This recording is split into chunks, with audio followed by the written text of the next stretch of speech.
దేవునికి ఆయన శ్రేష్టమైన నామమునికి మహిమ కలుగును గాక. హల్లెలూయా, హల్లెలూయా. ఈ సమయంలో దేవుని వాక్యాన్ని విందాం. సామెతల గ్రంథము 9వ అధ్యాయము 1వ వచనాన్ని మనం చదువుకుందాం.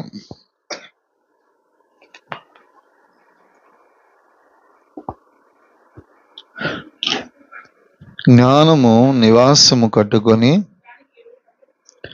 దానికి 7 స్తంభములను చెక్కుకొనినది. చాలమ్మా. ఇక్కడ జ్ఞాని అయినటువంటి సొలొమోను యెదిద్యా చక్కగా రచించినటువంటి స్వరపరిచినటువంటి శ్రేష్టమైనటువంటి సామెతలు, కీర్తనలు. ఆయన అంటున్నాడు, జ్ఞానము నివాసము కట్టుకొని దానికి ఎన్ని స్తంభములు అంటమ్మా? 7 స్తంభములు ఉన్నాయంట.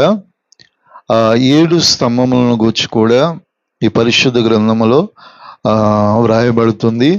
ఆ జ్ఞానము ఈ సామెతల గ్రంథములో ఈ సొలొమోను చెబుతున్నటువంటి నివాసములేంటి, కట్టుకోబడినటువంటి 7 స్తంభములు, అది ఎలా చెక్కగొనబడింది అనే కొన్ని మాటలను ఎక్కువ సమయం తీసుకోకుండా, ఎందుకంటే ఒక్కొక్క దానికి చాలా వచనాలు నేను రాసుకున్నాను, అవన్నీ చెప్తే సమయం చాలా ఎక్కువ అవుతుంది. కాకపోతే కొన్ని మాటలే మీకు తెలియచేస్తాను. నిజంగా సొలొమోను గురించి మనందరికీ తెలిసిన విషయం ఏంటంటే, దావీదు తన తండ్రి అతడు వృద్ధాప్యమందు ఆవాసకాల సమయం అంటే మరణానికి దగ్గరగా ఉన్నప్పుడు ఈ యొక్క యెదిద్యా అనబడిన ఈ సొలొమోను తల్లి వెళ్ళి దావీదుతో, నువ్వు చేసిన ప్రమాణము జ్ఞాపకము తెచ్చుకొని నీకు మారుగా నా కుమారుని రాజుగా చేస్తానన్నావు అనే విషయాన్ని జ్ఞాపకం తెచ్చుకున్నప్పుడు ఆ వృద్ధాప్యమందు అతన్ని సొలొమోనుని ఈ యొక్క పట్టాభిషేకం చేయడం జరిగింది.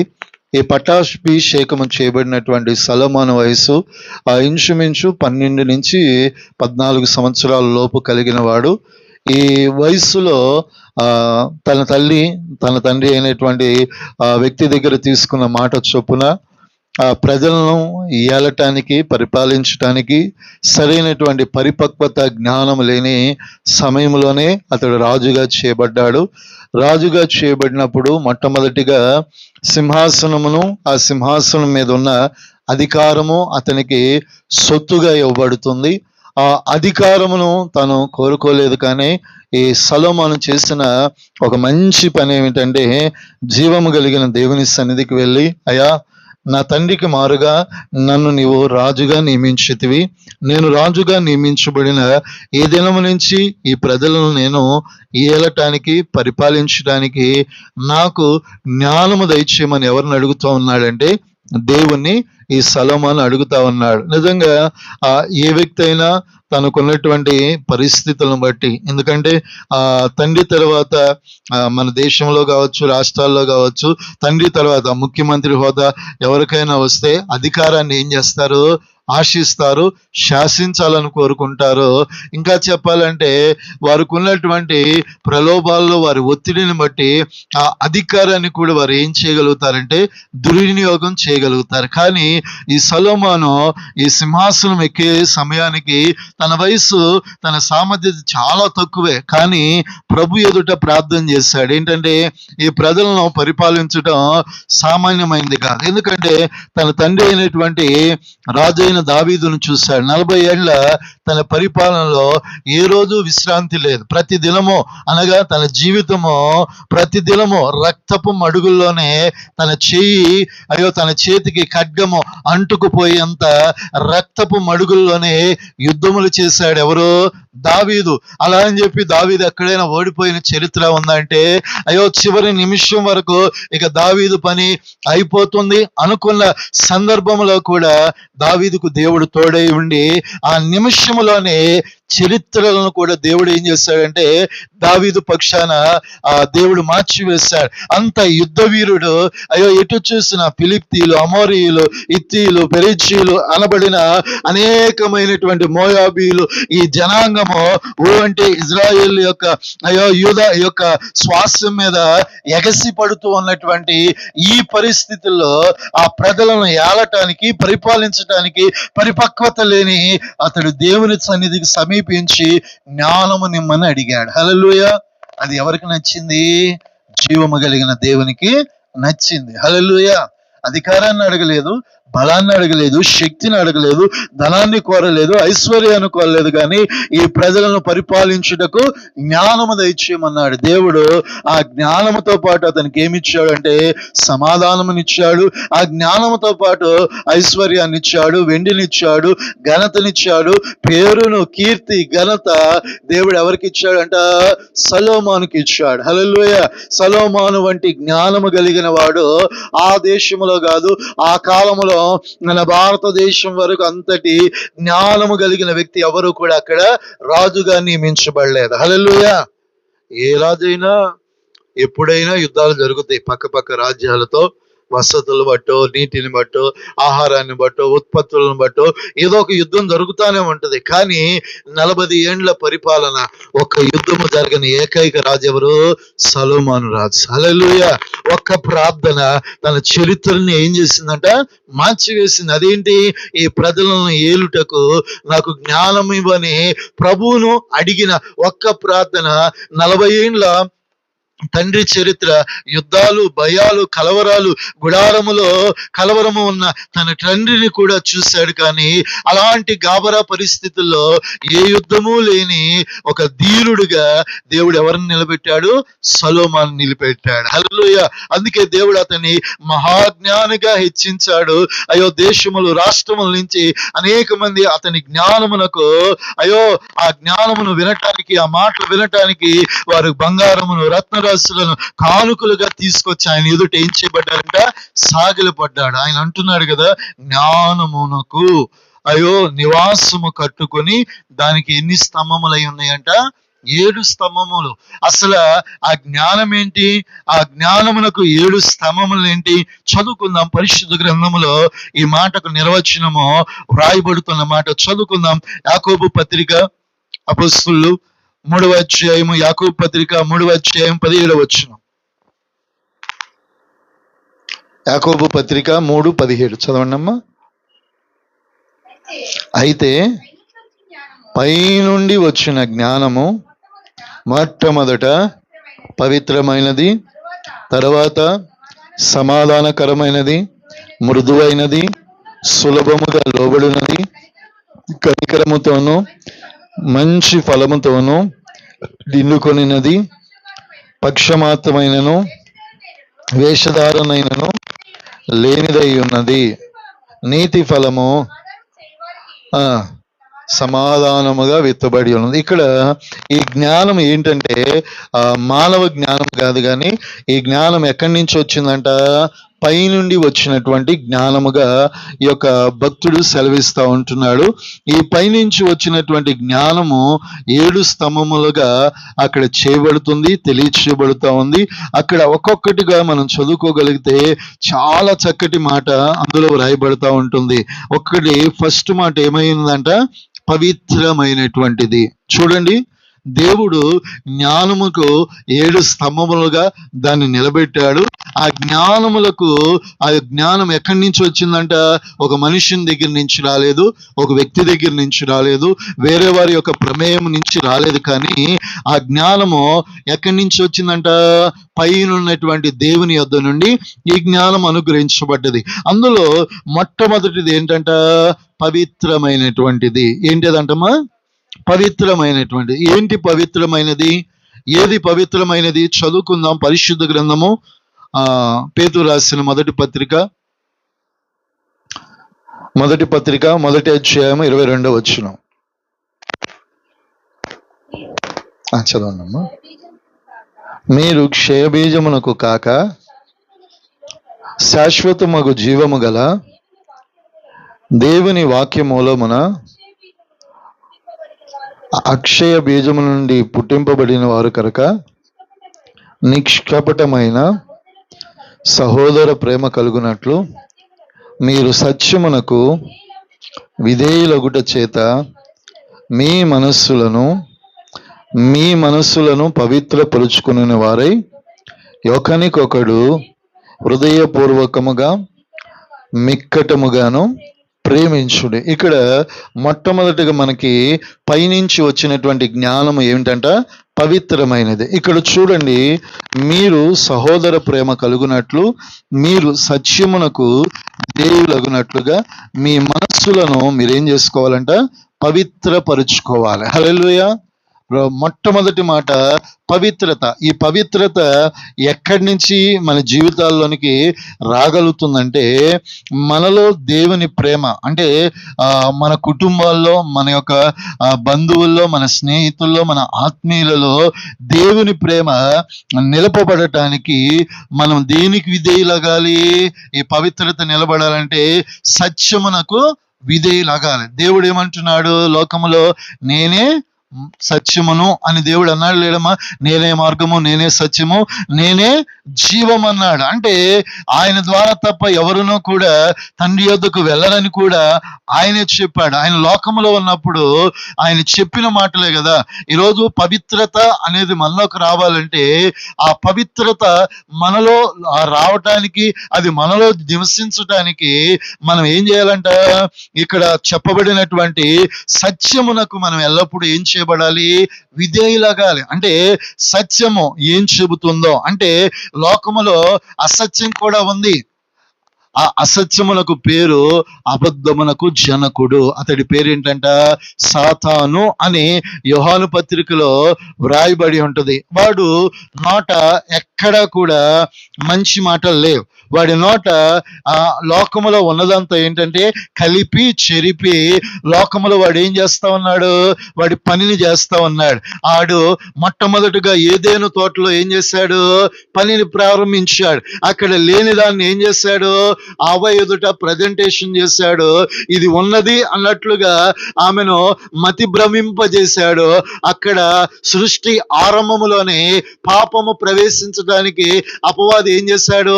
అబద్ధం అనే ఒక మాటను అక్కడ విత్తాడు. అక్కడ సత్యం ఉన్నదా? చెప్పండమ్మా, అక్కడ సత్యం ఉన్నదా? దేవుడు ఏం చెప్పాడు? అన్ని తినమన్నాడు. ఒక ఫలం ఏం చేయొద్దన్నాడు? తినొద్దన్నాడు. వారికి ఒక ఆజ్ఞ ఇచ్చాడు. వారు కంట్రోల్లో ఉంటారా? వారు దేవుడిచ్చిన నిబంధనకు సరిగా ఉంటారా లేదని ఒక నిబంధన ఇచ్చాడు. ఆ నిబంధనకు వారు ఏమవ్వాలి? లోబడాలి. ఎందుకంటే అన్నిటి మీద అధికారం ఇచ్చాడు కదా. దేని మీద అధికారం ఇవ్వకపోతే అన్నిటి మీద అధికారం ఇచ్చినప్పుడు దేవుడు నీకు ఒక ఆజ్ఞ ఇచ్చాడు. ఆ ఆజ్ఞకు మీరు ఏం చేయాలి? లోపడాలి. ఆ సమయంలో అపవాది వారిని కంట్రోల్ తప్పేటట్లుగా అబద్ధమును వారి దగ్గర ఏం చేసిందంట? ఒక విత్తనంగా విత్తింది. ఆ విత్తనం విత్తగానే అది మొలకై ఫలించింది. ఏం చేసింది? ఆ పండును కోసింది. తాను తినటమే కాకుండా తన భర్తకు తినిపించింది.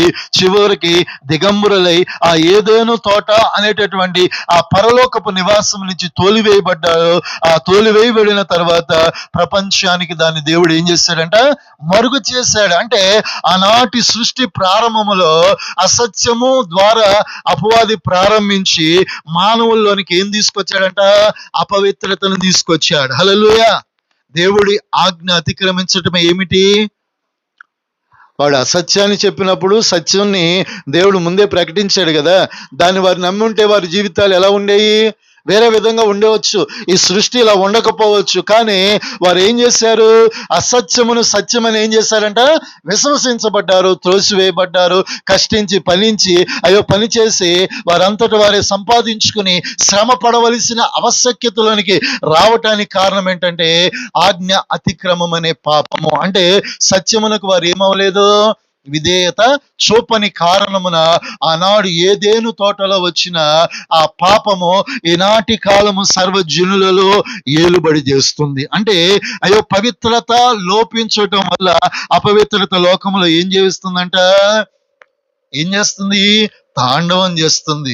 ప్రతి మనుష్యుణ్ణి పాపపు యోచనల చేత, ప్రతి మనుష్యుణ్ణి పాపపు తలంపుల చేత, ప్రతి మనుష్యుణ్ణి పాపపు కోరికల చేత తల వంచి అతన్ని ఎక్కడికి తీసుకెళ్తుంది? పతన పరిస్థితుల్లోనికి తీసుకెళ్తుంది. ఒకవేళ పాపం పట్టుకుంటే పాపం వల్ల వచ్చే జీతం ఏంటి?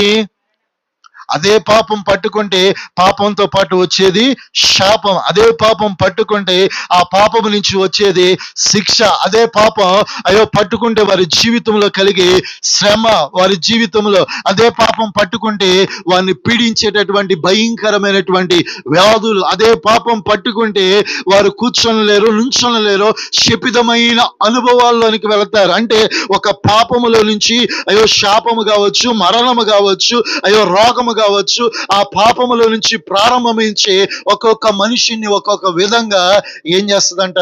పాపము ఏడిపిస్తా ఉంటది. ఒక వ్యక్తి చేసిన తప్పు మరణంగా రావచ్చు, శాపంగా రావచ్చు, రోగంగా రావచ్చు, ఆర్థికంగా రావచ్చు, ఇంకా చెప్పాలంటే రకరకాలుగా వారిని ఏం చేస్తుందంట పాపము? బైబిల్లో ఉంది, పాపం ఒకసారి ఒక మనిషిని పట్టుకుంటే అది పలు విధాలుగా ఆ వ్యక్తిని పీడిస్తుంది. కాబట్టి ఆ పాపము వల్ల వచ్చే జీతము మరణం దాకా తీసుకెళ్తుంది. ఒకేసారి మరణం రాదు, శాపం కావచ్చు, శిక్ష కావచ్చు, ఇంకా చెప్పాలంటే రకరకాలైన రోగములు, వ్యాధులు, భయంకరమైనటువంటి మానసికమైన పిచ్చిని కలుగు చేసి చివరికి దాని యొక్క ముగింపు ఏంటంట? మరణం. పాపమునకున్న బలం అలాంటిది. అందుకే దేవుడు అంటున్నాడు, పాపము మీరు చేయకుడి. హల్లెలూయా. అంటే పాపం పట్టుకుంటే దానికి ఉన్న అపవిత్రత, ఏదేను తోటలో దేవుని పరలోకపు స్థానాన్ని ఎవరు కోల్పోయారు? ఆదాము అవ్వ కోల్పోయారు. అపవిత్రమైనది. కాబట్టి మన జీవితాల్లో దేనికి చోటు ఇవ్వాలి? మనము పవిత్రమైన దానికి. జ్ఞానమునకు మొదటి స్తంభం ఏంటంట? పవిత్రత. ఆ పవిత్రతకు మన జీవితాల్లో మనం ఏమి ఇవ్వగలగాలంట? స్థానమును ఇవ్వగలిగితే ఆ పవిత్రత మనల్ని ఏం చేయగలుగుతుందంట? ఏలుబడి చేస్తుంది. ఎక్కడ దాకా ఏలుబడి చేస్తుంది అంటే, ఆయన నీ జీవితంలో, నా జీవితంలో ఆయన మెగారూరుడై అదిగో ఆయన త్వరగా వచ్చుచున్నాడని ఆ కడబోర శబ్దము ఈ లోకములో ధ్వనించేటప్పటి వరకు కూడా ఆ పవిత్రతను మనం ఏం చేసుకోవాలంట? కాపాడుకోవాలి. లోకములో అపవిత్రపరిచేవి ఎన్నో వస్తాయి. మాటలు, చూపులు, ఆలోచనలు, తలంపులు, ప్రతిదానికి లోబడితే మనకున్న వాల్యూ కూడా ఏమవుతుంది? అంతే కదమ్మా. ఒక మనిషికి దేవుడు మంచి చెడుల అవగాహన ఇచ్చినప్పుడు జ్ఞానం కలిగిన వాడు ప్రతిదానికి ఏం కాకూడదు? ఎమోషన్ అయిపోయి దానికి లోబడ్డాడంటే ఆ పాపం కావచ్చు, ఆ ఉన్నటువంటి పరిస్థితి మనల్ని లోపరుచుకుని ఏ విధంగా మనల్ని ఆడుకుంటుందో మనకు తెలుసు. కాబట్టి అవన్నీ తెలిసి కూడా కొంతమంది ఏం చేస్తూ ఉంటారు? ఏం కాదులే, ఒక అడిగేద్దాం అనుకుంటారు. కొంతమంది తాగుబోతులను వచ్చి నేను చెప్తా, వాళ్ళకున్న ఉద్దేశం ఏంటంటే, తాగటం మానేమని ఎప్పుడన్నా నేను కొద్దిమంది సహోదరులకు చెప్పినప్పుడు, పాస్టర్ గారు నెలంతా కష్టపడతాము, నెల ఆఖరి అయిపోయింగానే మొదటి వారానికి మాకేమొస్తుంది? జీతం వస్తుంది. ఈ జీతం వచ్చినప్పుడు తాగితే తప్పేంటి పాస్టర్ గారు? ఇంత కష్టపడ్డాం కదా, ఇంత ప్రయాసపడ్డాం కదా, తాగితే ఆ తాగినప్పుడు అది మా ప్రాణమునికి ఏం కలుగు చేస్తుందంట? రిలీఫ్ కలుగుతుంది అన్నాడు. ఒకసారి తాగాడు, ఓకే సరే అని చెప్పాము, మార్చుకోమంటే మార్చుకోలే. నెలకొకసారి అన్నాడు, అది ఏమైంది? కొంచెం జీతం పెరిగింది, ఆర్థికం చేతిలోకి రావటం ప్రారంభించింది. నెల కాస్త వారానికి ఒకసారి అయింది. ఏమైందంట? వారానికి ఒకసారి అయింది. అతనితో చెప్పిన అప్పుడు కూడా వినలేదు. వారానికి ఒకేసారిగా పాస్టర్ గారు అంటాడు, ఎంత చెప్పినా ఏదో ఒక విధంగా ఒప్పిస్తా ఉన్నాడు. మరి ఇంకోసారి అతనితో చెప్తే అతడు రోజు తినటం ఆలస్యం, ఇంటి దగ్గరికి గ్లాస్ పెట్టుకుని ఏం చేస్తా ఉన్నాడు? తాగి తాగి ఒక సంవత్సరానికి లివర్ ఇన్ఫెక్షన్ వచ్చేసి పొట్ట ఎలా ఉబ్బిందంటే, గ్యాస్ కొడితే బెలూన్ ఎట్లా ఉబ్బిద్దో చూడండి, అట్లా ఉబ్బి మొహమంతా వికారంగా అయిపోయి కిడ్నీలు ఎఫెక్ట్ అయిపోయి డయాలసిస్ పేషెంట్ వలె తయారైపోయాడు. కారణం ఏంటి? ఒకసారే కదా అన్నాడు, వారానికి ఒకసారే కదా అన్నాడు, రోజుకు ఒకసారే కదా అన్నాడు. చివరికి ఇంకొక రోజు బ్రతుకుతానా లేదా అనే పరిస్థితిలోనికి తీసుకెళ్ళిపోయింది. మనకు తెలియకుండానే అపవాది ఇలాగే చేస్తాడు.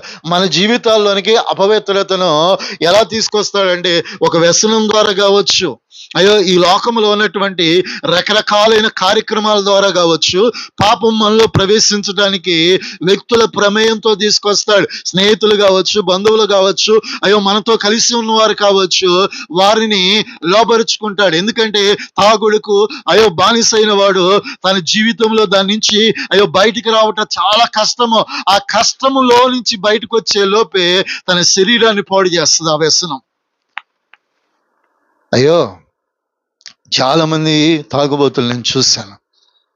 వాడు సంపాదిస్తాడు, భార్యకి పెట్టడు, పిల్లలకి తీసుకొచ్చిందంత ఎక్కడ తీస్తాడు?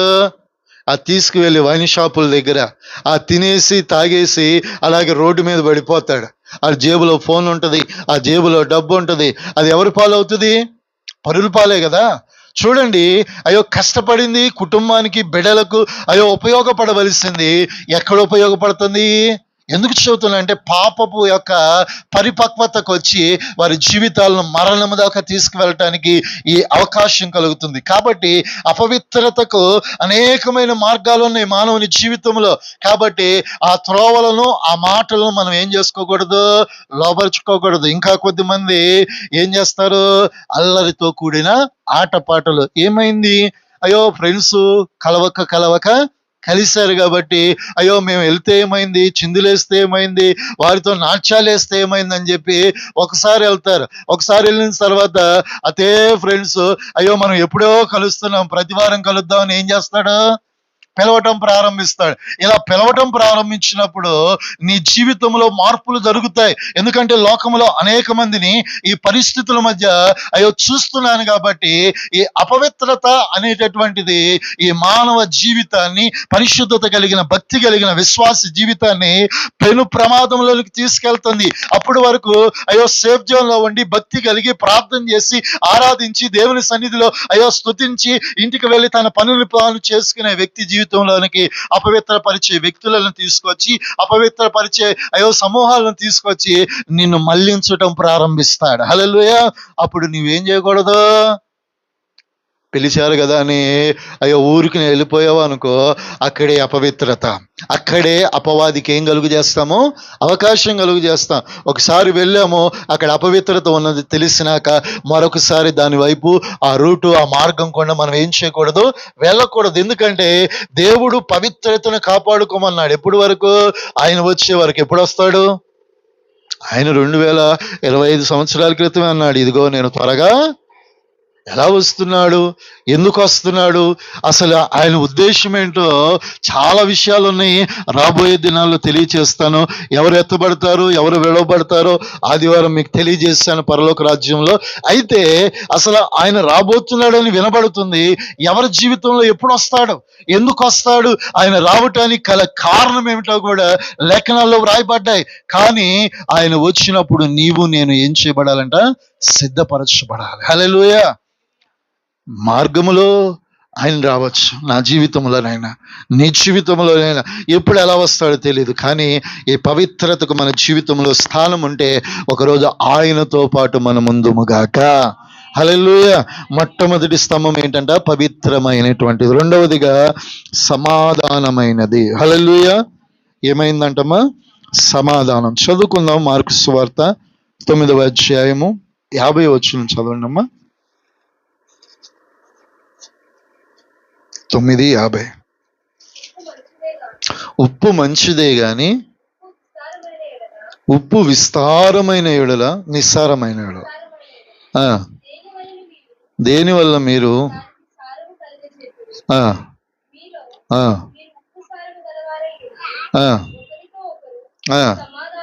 సమాధానముగా ఉండుడని చెప్పాను. చూడండి, సమాధానం.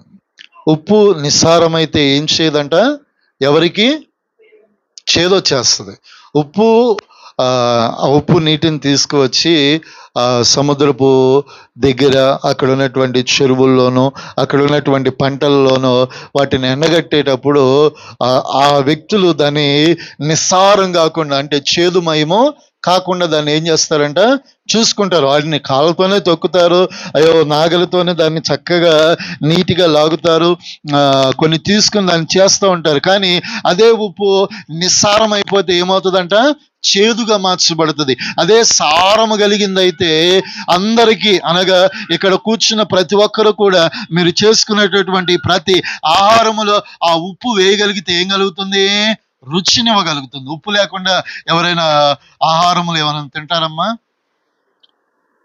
ఇప్పుడు తినేవాళ్ళు ఉన్నారు, ఏమొస్తే గట్టిగా చెప్పండి, షుగర్లు బీపీలు వస్తే ఎంత సంపాదన ఉన్నా కూడా ఏం చేస్తారు?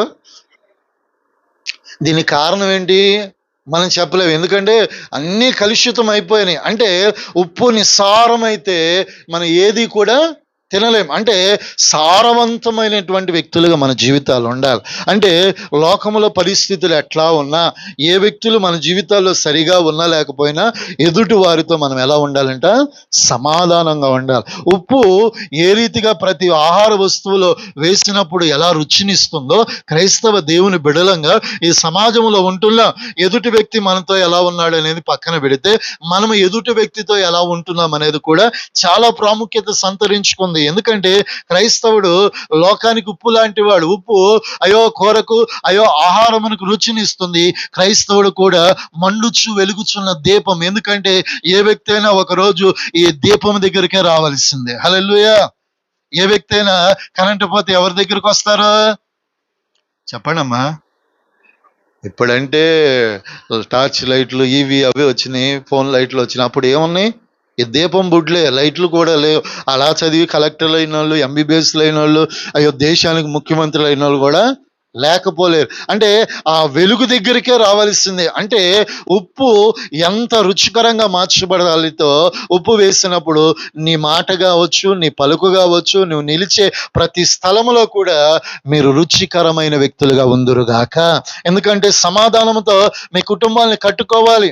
అయ్యో మీ స్నేహితులను కట్టుకోవాలి, నీ బంధువులను కట్టుకోవాలి, నీ రక్త సంబంధాలు కట్టుకోవాలి. ఎందుకంటే సమాధానము అనేది లేకపోతే అసమాధానం ఏలుబడి చేస్తుంది. అదొకసారి ఏలుబడి చేయటం ప్రారంభించిందంటే నీ చరిత్ర విభిన్నంగా ఉంటుంది. ఎందుకంటే సమాధానం లేని కుటుంబంలో ప్రతిరోజు గొడవలే, ప్రతిరోజు ఏదో ఒక బాధ, ఏదో ఒక విచారం, ఏదో ఒక ఐతికమైన ఆలోచన వారిని వెంబడిస్తూ కలవరపడుతూ అయ్యో కూర్చోనీదు నుంచోనీదు. ఎందుకంటే అసమాధానం ఏలుబడి. ఇంట్లో భార్యాభర్తలు పిల్లలు ఉంటే ఎవరికి పొంతం లేకపోతే ఆ బ్రతుకు అర్థం ఉంటుందా చెప్పండి అమ్మా? దేవుడు ఇచ్చాడు, భార్యాభర్తలకు జతపరిచి దేవుడు సంతానాన్ని ఇచ్చినప్పుడు ఆ నలుగురు ఏకీభావం కలిగి ఉంటేనే కదా ఆ కుటుంబానికి ఆ సమాధానం. భార్య ఒక పక్క, భర్త ఒక పక్కన ఫోన్ తీసుకుంటాడు, పిల్లలు మరో పక్క, ఒకరు మిద్ది మీద ఉంటాడు, ఒకడేమో కిందకి అయ్యో ఇంటి కింద ఉంటాడు. అసలు ఎవరికి ఏముండదు. కొన్ని కుటుంబ వ్యవస్థలను చూస్తూ ఉంటే అయ్యో దేవుడు వారిని ఎందుకు అభివృద్ధి చేశాడు, ఎందుకు ఫలింపజేశాడు, ఇది వారి జీవితానికి ఏముండదు, అర్థం లేదు. అసమాధానం వారిని ఏలుబడి చేస్తా ఉంది. అందుకే వారిలో సఖ్యత లేదు. ఈరోజు క్రైస్తవ దేవుని బిడలగా నీ కుటుంబాన్ని కట్టుకోవటానికి ప్రయత్నం చేయి. హల్లెలూయా. వారు లోబడట్లేదన్నా, అయ్యో వారు లోబడట్లేదు, ఎందుకు లోబడరు? హల్లెలూయా. మీరు ఏదైనా చెప్పినప్పుడు అయ్యో వారు నీ మాటకు లోబడినప్పుడు దేవుని మాటకు కూడా లోబడేటట్లు చేసుకోవాలి. హల్లెలూయా. ఆనాడు జ్ఞానము కలిగిన స్త్రీలు తన కుటుంబాన్ని కట్టుకోలేదా? ఇంకా మనము ప్రార్థన కలిగిన వారమై ఉన్నాం, వాక్యాన్ని నేర్చుకుంటున్న వారమన్నాం, కొన్ని ఏండ్ల తరబడి భక్తి చేస్తూ మన కుటుంబాల్లో రక్షింపబడిన వారు ఉన్నారని ఇంకెంతకాలం చెప్పుకోవాలి? వారిని మార్చుకునే అయ్యో దేవుడు శక్తిని నీకు ఇచ్చాడు. నీ యొక్క జ్ఞానము చేత, తెలివి చేత నువ్వేం చేయాలి? మీ కుటుంబాలను కట్టుకోవాలి. ఇంకా అజ్ఞానంగా వారి మాటకే లోబడుతూ అజ్ఞానంగా అయ్యో మీరు ప్రవర్తించారనుకోండి, ఇక అసమాధానమే జీవితకాలం. మీరు ఎన్ని ప్రయత్నాలు చేసినా నిష్ప్రయోజనం అయిపోతా ఉంటుంది. దేవుడిచ్చిన జ్ఞానాన్ని యూటిలైజ్ చేసుకోకపోతే అపవాదికి అవకాశం ఇస్తాం. కాబట్టి జ్ఞానముతో కుటుంబాన్ని, జ్ఞానంతో పిల్లల్ని, జ్ఞానముతో అయ్యో భర్తను, భార్యను ఏలుబడి చేసుకుంటే నీ జీవితం, నీ కుటుంబం సమాధానముగా, సామరస్యంగా ఉండగలుగుతుంది. హల్లెలూయా. ఈ సమాధానము దేవుడు రెండో స్తంభంగా స్థాపించాడు. హల్లెలూయా. మూడవది మృదువైనటువంటిది. హల్లెలూయా. ఏమంటమ్మా? మృదువైనది. 2 కొరింథీ 10వ అధ్యాయము 1వ వచనం చదువుకుందాం. 2 కొరింథీ 10వ అధ్యాయం 1వ వచనం అనుకుని చదవండమ్మా.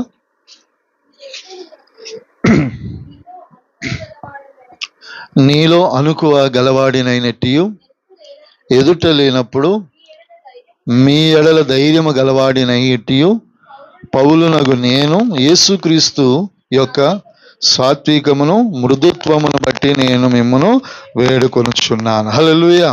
చూడండి, కొరింథీలో సంఘానికి మరొక పత్రిక రాస్తున్నప్పుడు ఆయన చెబుతున్నాడు, మీ ఎదుట ఉన్నప్పుడు మీ మాటలు లోబడచ్చు, మీ ఎదుట లేనప్పుడు నేనేం కలిగిన వాడిని అంటున్నాడు, ధైర్యము కలిగిన వాడు. పర్వాలేదు, వారు బాగున్నారు, వారి కుటుంబ వ్యవస్థలు పర్వాలేదు అన్నట్లుగానే అంటూనే సాత్వికముతోనూ మృదుత్వముతోనూ వారిని ఏం చేస్తున్నాడంట, వేడుకుంటున్నాడు. మృదుత్వము అనేటటువంటిది దేన్ని సూచిస్తుందంటే ఎవరితో కానీ విభేదాలు లేనటువంటిది.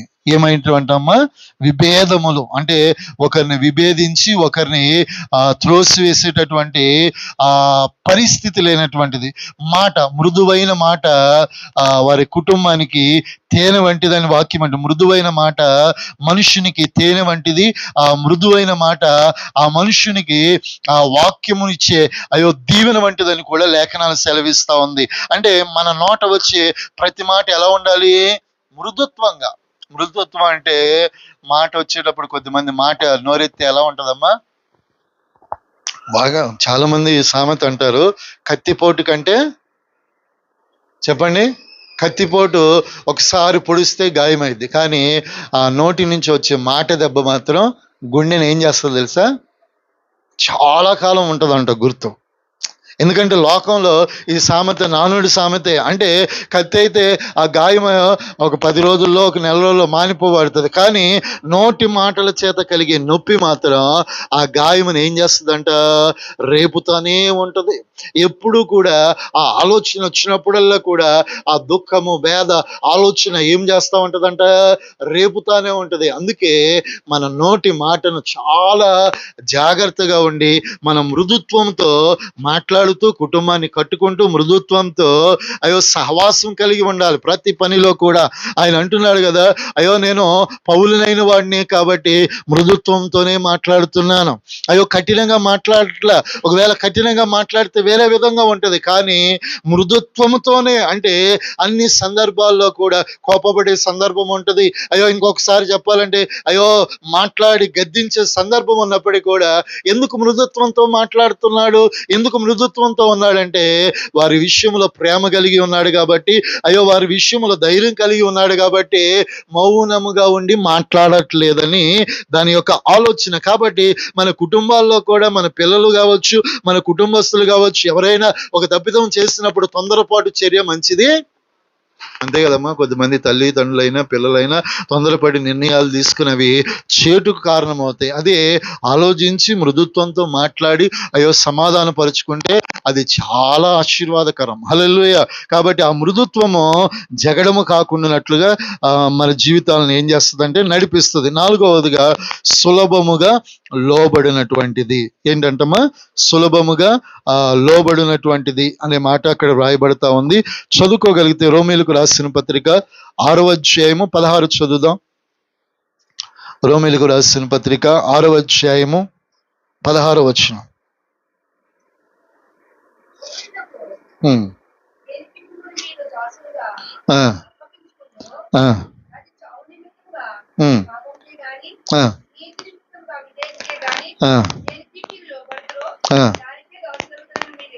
చూడండి, ఇక్కడ లోబడుటను గురించి సులభముగా లోబడును అనే దాన్ని గురించి చెబుతూ, లోబడుట అనే విషయాన్ని గురించి చెబుతూ ఆయన అంటున్నమాట, లోబడుట దేనికి మిమ్మల్ని మీరు ఏం చేసుకున్నట్టంట, దాసులుగా. ఒకవేళ దేవుడు వాక్యమును బట్టి మనతో మాట్లాడేటప్పుడు వాక్యానికి మనం ఏం చేయాలి, లోబడాలి. వాక్యానికి మనం ఏం చూపించాలంట, విధేయత చూపించాలి.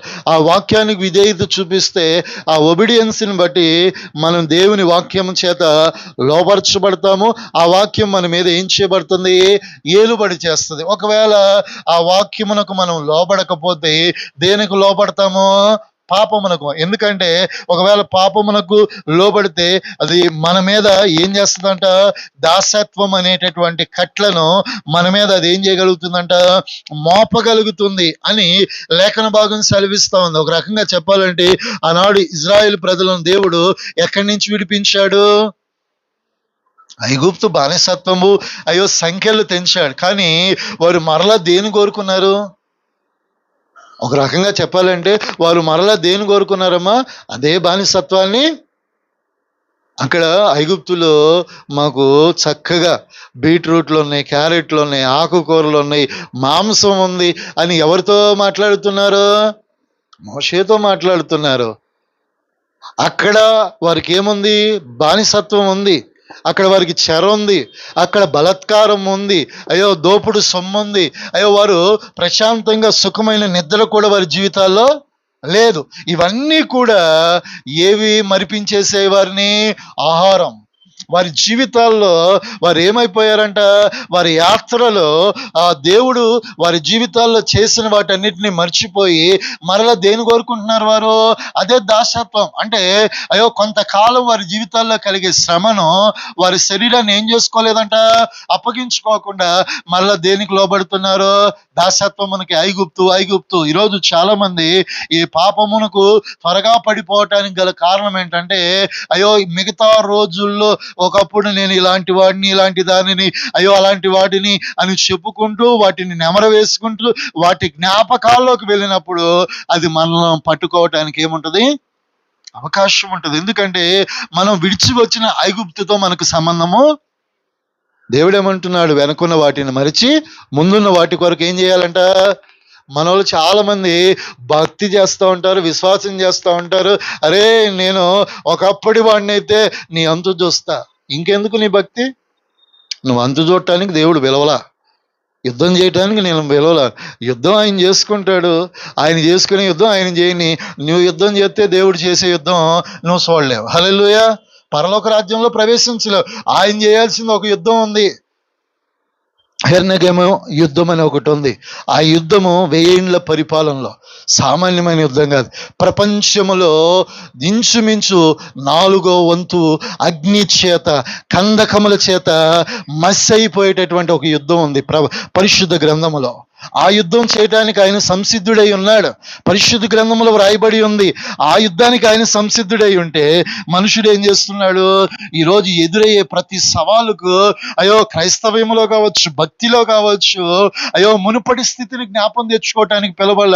దేవుడు అంటున్నాడు, వెనుకున్న వాటన్నిటిని మర్చిపోదాం, ముందున్న యేసు కొరకు సాగిపోదాం. శ్రమ వస్తుంది, కష్టం వస్తుంది, కన్నీరు వస్తుంది, కానీ దానిలో నిలబడితేనే నిత్య జీవం కూడా వస్తుంది. ఏది కావాలి నీకు, ఐగుప్తు కావాలంటే ఐగుప్తులోకి వెళ్ళిపోయిన ఆనాడు విశ్వాసమును బట్టి ఎవరు నడిపించబడ్డారంట, పాలు తెన్నులు ప్రవహించే దేశానికి, కాలేబు, యెహోషువనే. అందరూ కూడా ఏమైపోయారు, అవిశ్వాసమును బట్టి త్రొట్టిల్లు అయిపోయారు.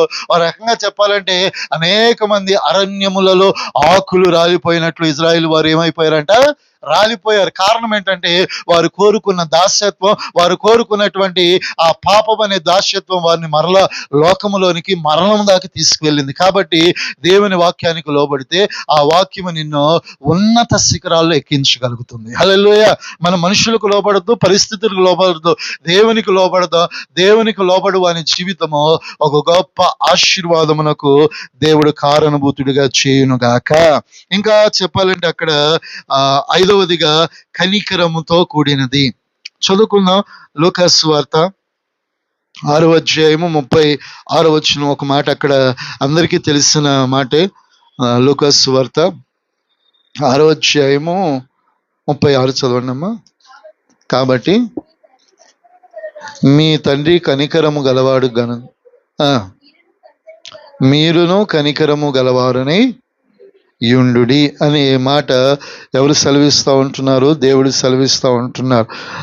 ఆ తర్వాత మనం ఇంకొన్ని వచనాల్లో 7వ అధ్యాయంలో మీరు 9వ వచనం నుంచి చదువుకోగలిగితే, ఒక స్త్రీ, ఆమెకు ఒకే ఒక కుమారుడు, వ్యాధి చేత అతడు ఏమైపోయాడు, చనిపోయిన ఆ వ్యక్తిని సమాధి కార్యక్రమం చేయటానికి ఊరి వెలుపడికి తీసుకొస్తున్నారు. యేసై కూడా అదే గ్రామానికి సువార్త ప్రకటించడానికి శిష్యులు ఆయనతో పాటు ప్రజలు వెళుతున్నప్పుడు వారిరువురు ఒక ప్రదేశంలో కలిసినప్పుడు ఆ తల్లి కన్నీటిని చూచి దేవుడు ఆమెను ఏం చేశాడంట, కనికరపడ్డాడు. మీరు చదువుకోగలిగితే అది అధ్యాయము 7వ అధ్యాయము 13వ వచనం చదవండి అమ్మా. ప్రభువు ఆమెను చూచి ఆమె ఎందుకు కనికరపడేది, ఏడవద్దని చెప్పి ఆమెతో చెప్పి దగ్గరికి వచ్చి పాడిన ముట్టగా మోయిచున్న వారు నిలిచిరి. ఆ తర్వాత ఆ పిల్లవాడు లేచి ఏం చేస్తున్నాడంట, కూర్చున్నాడు. అంటే ఆయన కనికరం ఎలాంటిదంటే మరణమును సైతం ఏం చేసిందంట, నిరర్ధకం చేసి ఆ కన్నీటిని ఏడ్పును ఏం చేసిందంట, ఆపివేసింది. ఒక రకంగా చెప్పాలంటే ఆ ప్రజల కన్నులు ఆశ్చర్యపోనట్లుగా అద్భుతం చేసింది దేవుని కనికరం. ఇక్కడ మనకు చెప్పబడిన మొదటి వచనములో ఆయన కనికరము గలవాడు గనక మీరు కూడా ఏం కలిగి ఉండాలంట, కనికరం కలగాలి. కనికరంతో కూడింది అనగా అయ్యో ఎవరైనా కన్నీటిలో దుఃఖములో అంటే కనికరములో దయ దాగి ఉంది, కనికరములో జాలి దాగి ఉన్నది, కనికరములో ప్రేమ కూడా దాగి ఉన్నది. కాబట్టి ఈరోజు నీ కుటుంబంలో కావచ్చు, నీ బంధువుల్లో కావచ్చు, నీ ఆత్మీయుల్లో కావచ్చు, దుఃఖంతో అయ్యో కృంగిపోయిన పరిస్థితుల్లో బాధతో వేదనతో ఉన్న వారి వల్ల మనం ఏం చూపించాలంట, కనికరం చూపించాలి. కొద్దిమంది వారి కనుల ఎదుట పడిపోయినా, వారి కనుల ఎదుట ఎవరైనా ఆర్థికంగా ఇబ్బంది పడిన, సమస్యలతో ఉన్న, రకరకాల బాధలతో ఉన్న ఇలా చూసుకుని వెళ్ళిపోతారే కానీ జాలిపడి కొద్దిగా కూడా ఏం చేయరు, సహాయం చేయని వారు ఉంటారు. కొద్దిమంది దయాళత్వంతో అయ్యో వారికి వచ్చిన ప్రతి నెల కొద్దిగా ఏం చేస్తూ ఉంటారు, పక్కన పెట్టి అయ్యో అలాంటి వారి కొరకు ఏం చేస్తారు, సహాయం చేస్తారు. నిజంగా అది మంచి పరిచర్య. కాకపోతే ఈ కనికరం ఎలా ఉండాలంటే అయ్యో ఎల్లకాలము నిలిచి ఉండాలి. ఒకప్పుడు చేసి అయ్యో ఒకసారి చేసి మర్చిపోకూడదు. ఈ కనికరము మన జీవిత కాలం దేవుడు మనం కనుకరిస్తున్నాడు కాబట్టి ఇతరులను కూడా మనం ఏం చేయాలంట, చెప్పండి అమ్మా, కనికరించాలా వద్దా? మనం కనికరింపబడతాం. ఇంకా చెప్పాలంటే వాడిని కనికరిస్తున్న దానికంటే దేవుడు మనం కనికరించేది ఇంకా ఎక్కువ మన జీవితంలో. అంటే దేవుడు మనం చేసిన దానికి రెట్టింపు ఇవ్వటానికి ఆ కనికరము ఉపయోగపడుతుంది. హల్లెలూయా.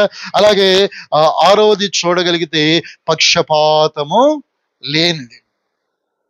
మనందరికీ పక్షపాతము అంటే తారతమ్యం. ఒక రకంగా చెప్పాలి అంటే ఇంట్లో ఇద్దరు సహోదరులు ఉంటే తల్లిగా తండ్రిగా ఇద్దరిని పంచుకుంటారా? చెప్పండి అమ్మా. తల్లిదండ్రులు ఇద్దరు కుమారులు కుమార్తెలు ఉంటే ఇద్దరిని పంచుకుంటారా? చెప్పండి అమ్మా. ఏం చెప్పండి, పంచుకోం కదా. పంచుకోవటం అంటే వేరు అని కాదు, ప్రేమ చూపించటంలో కొలత ఎలా ఉంటుంది. పెద్దవాడిని ఒకేలాగా ప్రేమిస్తారు, చిన్నవాడిని ఏం చేస్తారు.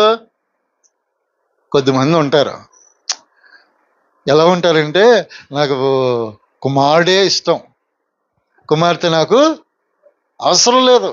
కొద్దిమందికి కుమార్తె ఇష్టం, ఎవరితో సంబంధం లేదు. అంటే ఇందులో ఏం కనిపిస్తుంది, ఒక రకంగా చెప్పాలంటే పక్షపాతం అనేది వారిలో కనబడుతుంది. అంటే మీకు అర్థం అవటానికి తెలియచేస్తున్నాను. ఎందుకంటే ఒక కుటుంబంలోనే ఇన్ని విధాలుగా ఉంటే ఈ లోకంలో కూడా ఒక మనిషిని వాళ్ళలో ఏం కనబడతా ఉంటది, మన వారిని ఒకలాగా ప్రేమిస్తాము, ఎదుటి వారిని మరొకలాగా. అంటే మన ప్రేమలో కావచ్చు, మన మాటలో కావచ్చు, మన నడవడికలో కావచ్చు, మన జీవితం విధానంలో కావచ్చు ఏం చూపిస్తున్నాము, పక్షపాతము కలిగిన వారం అయిపోతూ ఉంటాం. ఎందుకంటే కొన్ని పరిస్థితులు మన అలా ఏం చేస్తూ ఉంటాయంట, మార్చివేస్తూ ఉంటాయి. కొద్దిమంది పక్షాన నిలబడిపోయి ఇంకొంతమందిని చులకన భావంతో చూసేటటువంటి పరిస్థితులు ఏర్పడతాయి. అయితే వాక్యం అంటుంది పక్షపాతము లేనిది. హల్లెలూయా. మన ప్రేమలో ఏముండకూడదమ్మా, ఒక తల్లిగా తండ్రిగా నీ గర్భము పుట్టిన ఇరువురిని ఒకేలాగా ఏం చేస్తారు, ప్రేమిస్తారు. ఒక్కొక్క సందర్భంలో అయ్యో ఏదో ఒక చిన్న వాటిల్లోనే లోటు చేయొచ్చు కానీ ప్రేమలో లోటు ఉంటుందా? ప్రేమలో కొలత ఉండదు కదమ్మా.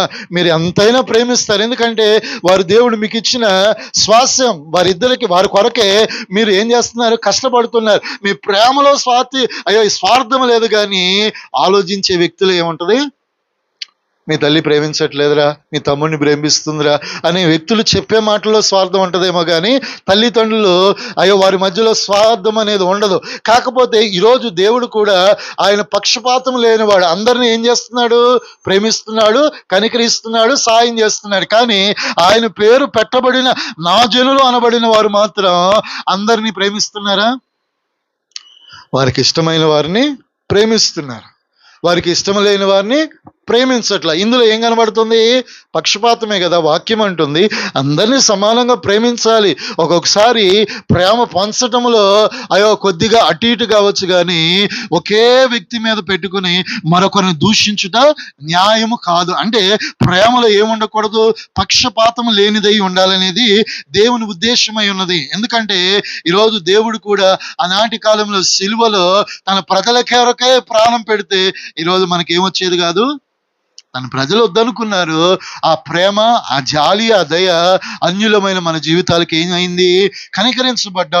ఆ కనికరమే ఈరోజు మన జీవితాలు లోకముల ధన్యముగా వెలిగించబడ్డాయి. మనం నిలుచున్న మన స్థలాల్లో అనేకులకు దీవెనకరంగా ఉన్నామంటే ఆయన చూపిన కనికరమే, జాలి, ప్రేమే, పక్షపాతం లేదు. అందరికీ ఆయన గురించి చెప్పబడుతున్నమాట.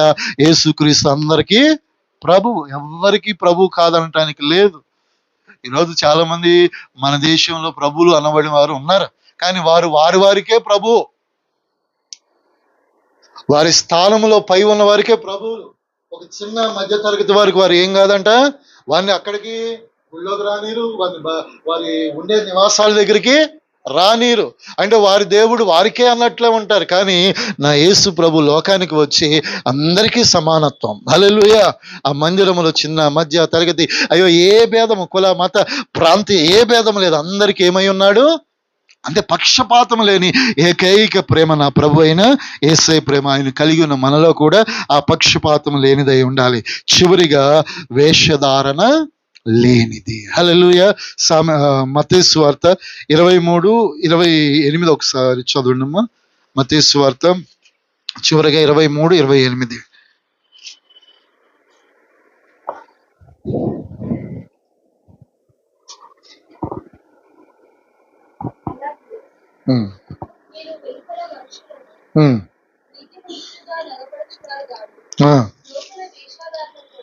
లోపల వేషధారణతోనూ అక్రమముతోనూ ఏం చేయబడ్డారంట? నిండి ఉన్నారు. లూకాసు వార్త 12:1 కూడా చదవమ్మా. అక్కడ ఇంకొంచెం తేటగా వేషధారణ ఉన్న వ్యక్తులను గురించి సంబోధిస్తాడు.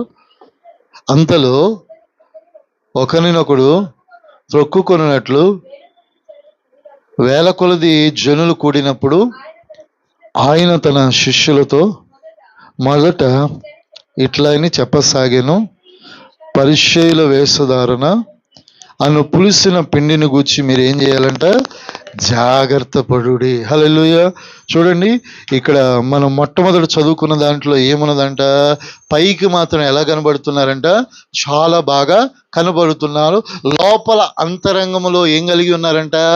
వేషం. అంటే పైకి మాత్రం కనబడే స్వారూప్యము నిజము. అవునా కదమ్మా? పైకి కనబడే స్వారూప్యము నిజం కాదు, కానీ ఈ లోపట దాగి ఉన్న స్వారూప్యమే. అంటే పైకి మాత్రం ఏం ధరించుకున్నారు? వేషం ధరించుకుని ప్రేమతో మాట్లాడతారు, ప్రేమతో పలకరిస్తారు, ఆదరిస్తారు. కానీ ఈ లోపట ఏం దాగి ఉన్నదంట? అయ్యో వేషధారణ, ఈ కల్పితమైనదంతా కూడా ఈ లోపట ఉంది. అందుకే అంటున్నాడు కదా శిష్యులతో, ఇదిగో పరిసయ్యులు అనబడినటువంటి వేషధారులైన పులిసిన పిండితో మీరు ఏం చేయాలంట? పులిసిన పిండి కొంచెం ఉన్న ఆ పిండి అంతా ఏమైపోతుంది?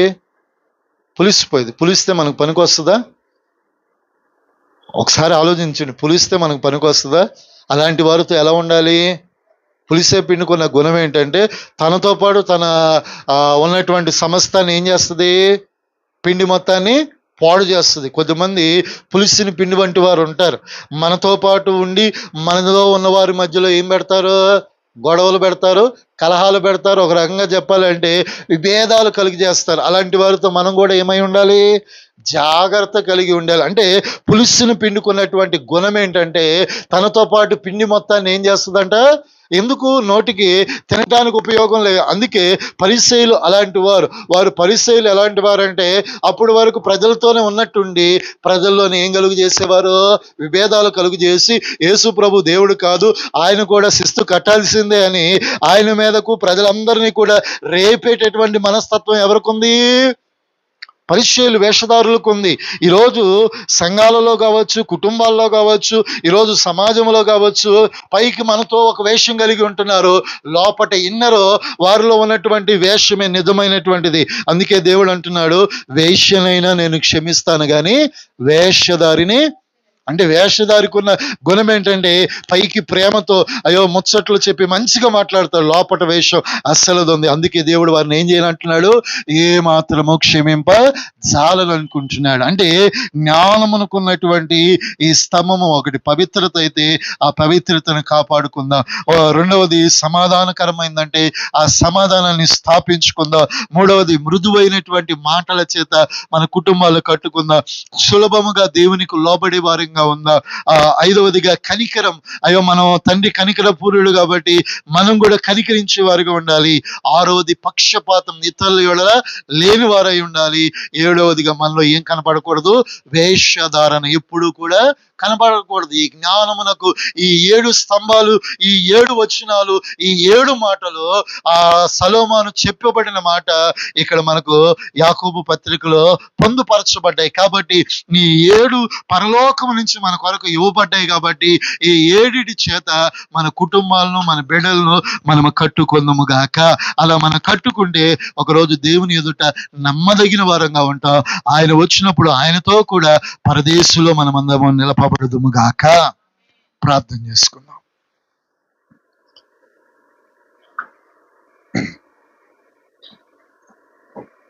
అందరూ కూడా కళ్ళను మూసుకొని ప్రార్థన చేసుకుందాం.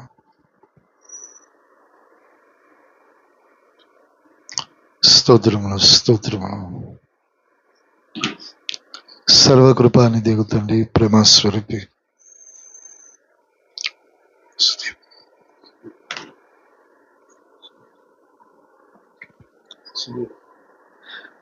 హల్లెలూయా, హల్లెలూయా, స్తోత్రములు.